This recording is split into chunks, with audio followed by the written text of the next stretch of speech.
Okay, so let's continue the same topic. So if we have a static method here, and let's create this interface into package. So start with packages com dot pack dot static method and done. Let's create an interface here. The face, and let's create public void. Let's have static and void, and let's say my method.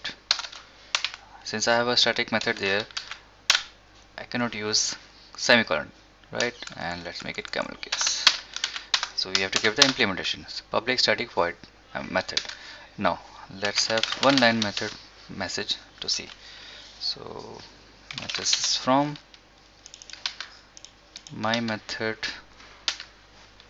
Okay, it's not copied, going back of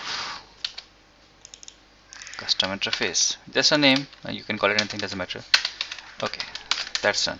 Now I need to call this, so I just call a class static method tester. Always follow the conventions, guys.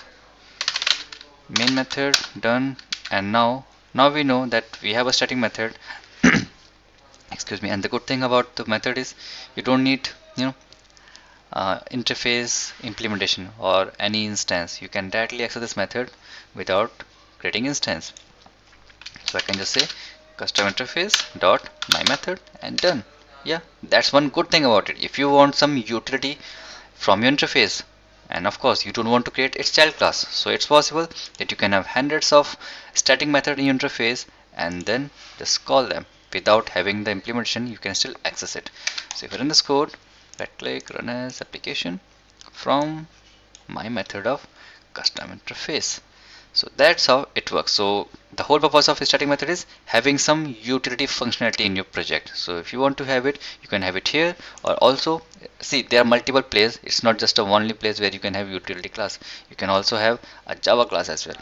And but again, you have to think about what's the requirement, whether you want to extend that functionality in future or not. If there's a chance, so you have to pick either for interface or Java class.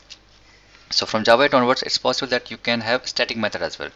So if I have to choose, I can go for interface, because from there I can get some more polymorphic calls and polymorphism features.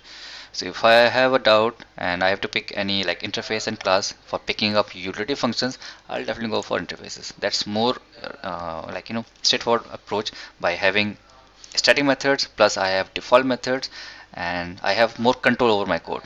So I can control child class behavior just by doing some changes at my parent class, that is interface.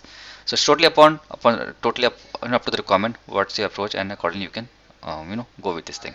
So that's all about static methods and default methods. In next series we will discuss about streams from Java 8, and that's one of the majorly asked topics, and you should be really good in streams. So that's the next topic in our list. So thanks for watching this video, guys. Let's meet in next video. Bye bye.